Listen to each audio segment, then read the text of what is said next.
It's something that no one anticipated.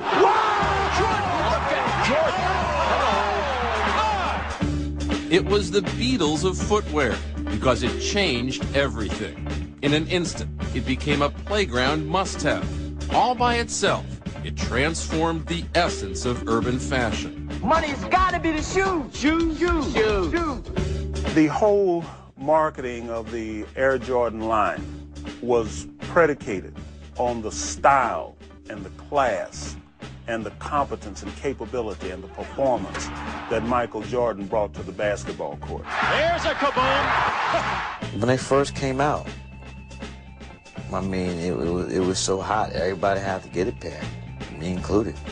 The Air Jordan's initial design, a red and black two-color scheme, was illegal by NBA standards. Yet Nike's first ads in the spring of 1985 made it sound as though the shoe had been banned for giving an unfair advantage to a luminous new star. On September 15th, Nike created a revolutionary new basketball shoe. On October 18th, the NBA threw them out of the game. Fortunately, the NBA can't stop you from wearing them. When the Air Jordan was banned, Michael Jordan's new image was born. Hip, charismatic, transcendent. 450,000 pairs of Air Jordans were sold in the first month. That's when stores, were opening up at midnight because the lines were around the corner. No shoe really had that. No shoe. With success came controversy. The first Air Jordans cost $65 a pair. Later models hit the three-figure mark. Critics attacked Nike for pricing Air Jordans out of the reach of the lower-income kids who'd crave them the most. $135, $145, $185 for a pair of gym shoes, for a pair of sneakers? We've got a lot of young kids out in the south side and west sides of Chicago who really shouldn't be buying $150 sneakers because they should be spending a little bit of that money on books.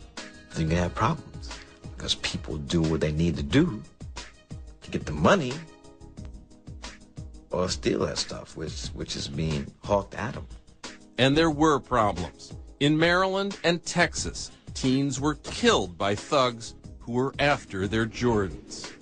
The tragedies that took place between kids, killings, assaults over clothing, as well as shoes, was an indication of what we had taught as a culture.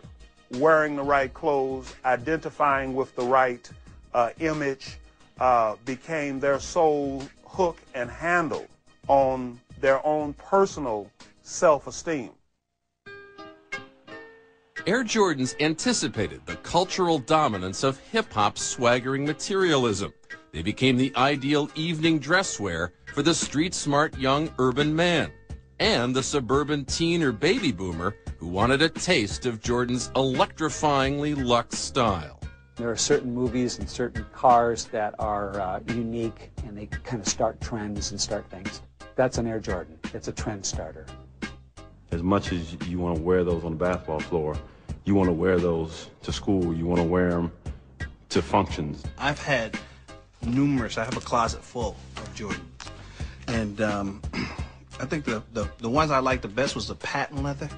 Those were crazy. I used to wear them in suits. For basketball players, they felt as if they got a pair of Air Jordans, they can go out there and play like them. And for guys or girls who didn't play basketball, they still thought if they got the Air Jordans on, they would be as important as, say, a Michael Jordan. You know how I get up for my game? Do you know? That's right. Air Jordan, Air Jordan, Air Jordan.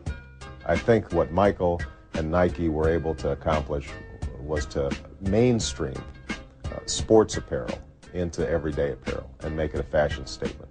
People get it. They get it. They feel that they are purchasing part of Michael Jordan and the greatness that surrounds him. Here's Michael at the foul line. A shot on Elo. Good! The Bulls win!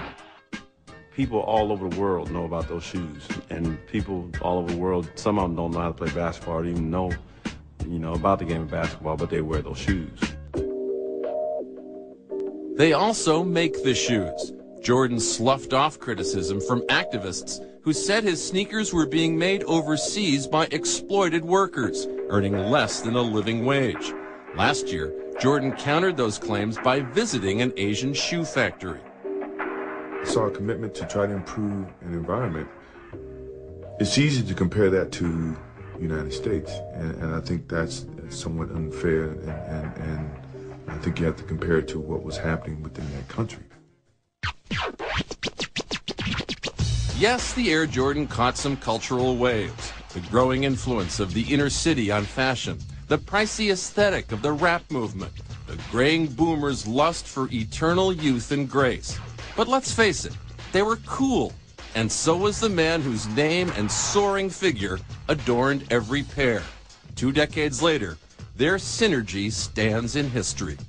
Michael's legacy and impact on his culture, from the marketing, shoe, celebrity, business side of it, is going to outlast and have more enduring impact than what he did on the court, because what he did on the court was absolutely, literally unbelievable.